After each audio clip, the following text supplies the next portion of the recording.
Hello everyone, welcome back to my channel. আজ আমরা পাহাড় ঝর্ণা সহ একটি প্রাকৃতিক দৃশ্য অঙ্কন করব এবং অয়েল প্যাস্টেল দ্বারা একটি রং করে দেখাবো। এর জন্য প্রথমে আমরা উপরের অংশে একটি দাগ এঁকে নিব। এরপরে স্কেল দ্বারা আমরা পাহাড় অঙ্কন করে নিব। তোমরাও স্কেল দ্বারা পাহাড় অঙ্কন করবে, এর মাধ্যমে পাহাড়ের দাগগুলো সোজা হবে।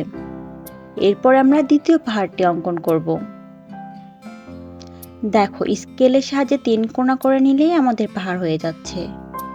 এর উপরের অংশে আমরা অর্ধবৃত্ত দ্বারা বাংলাদেশি কয়েনের মাধ্যমে সূর্য এঁকে নিব। পাহাড়ের নিচ বরাবর দাগ দিয়ে আমরা এখানে ঝর্ণার অংশটি অঙ্কন করব। দেখো, সূর্যের ঠিক মাঝ বরাবর দাগ দিয়ে এভাবে আমরা ঝর্ণা এঁকে নিব। এরপরে ঝর্ণা থেকে যে পানি প্রবাহিত হয়, যে পাড়, সেটি অঙ্কন করছি। এরপরে আমরা জিগজ্যাগ করে দিয়ে অপর পাশের পাড়টিও এঁকে নিব। দেখো কিভাবে খুব সহজেই আমরা পাড় এঁকে ফেললাম। পাহাড়ের উপরের অংশে রং করার জন্য আমি এখানে অরেঞ্জ কালারের অয়েল প্যাস্টেল ইউজ করছি। তোমরা চাইলে এখানে ব্লু বা রেড কালারও ইউজ করতে পারো। তবে অবশ্যই খেয়াল করবে কোনো গাঢ় কালার ইউজ করতে, এতে ড্রয়িং দেখতে সুন্দর হয়। আর অবশ্যই আস্তে আস্তে রং করবে, যাতে রং দাগের বাইরে না যায়।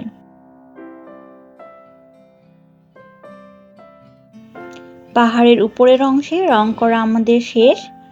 এখন আমরা এখানে পেন্সিল কালার ইউজ করে রংটাকে ভালোভাবে সেট করে নিব। দেখো, আগের তুলনায় এখন দেখতে বেশি সুন্দর লাগছে।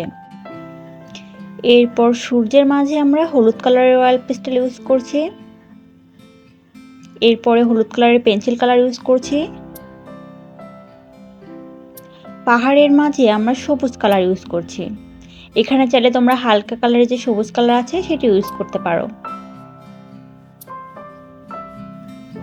এরপরে আমরা দ্বিতীয় পাহাড়টিতেও সেম ভাবে সবুজ কালার ইউজ করব।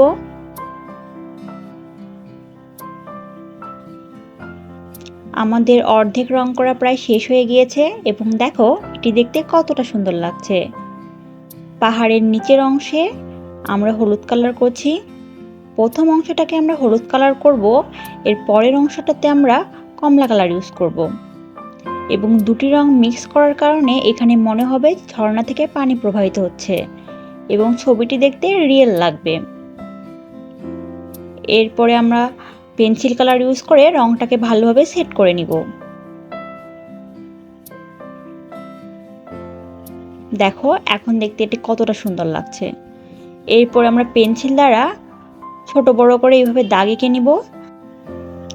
দ্বিতীয় পাশেও আমরা একইভাবে ছোট বড় করে দাগ এঁকে নিব।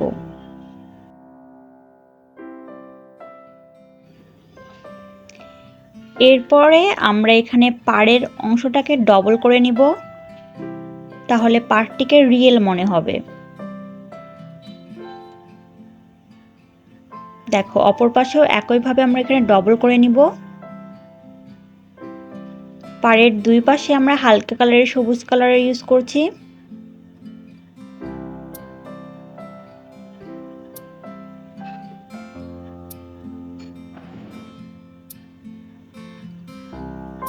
আস্তে আস্তে রং করতে হবে। অপর পাশেও একইভাবে আমরা হালকা কালারের সবুজ রং ইউজ করব এবং রং যাতে দাগের বাইরে না যায় সেটা কিন্তু তোমরা খেয়াল রাখবে। রংটাকে ভালোভাবে সেট করার জন্য আমি এখানে পেন্সিল কালার ইউজ করছি। পাড়ে আমি এখানে হালকা খয়েরি কালারটা ইউজ করছি। রংটাকে ভালোভাবে সেট করে নিচ্ছি খয়েরি কালারের পেন্সিল কালার ইউজ করে। এরপরে ঝর্ণার যে মেন অংশটা, ওটাতে আমরা ব্লু কালার ইউজ করছি। তোমরা চাইলে এখানে গাঢ় ব্লু কালারটাও ইউজ করতে পারো। এরপরে রংটাকে ভালোভাবে সেট করে নিতে হবে। এরপরে পেন্সিলের সাহায্যে আমরা ছোট ছোট করে দাগ দিব বৃষ্টির ফোঁটার মতো, তাহলে মনে হবে ঝর্ণা থেকে পানি প্রবাহিত হচ্ছে। দেখো খুব সহজে আমাদের খুব সুন্দর একটি প্রাকৃতিক দৃশ্য অঙ্কন হয়ে গেল।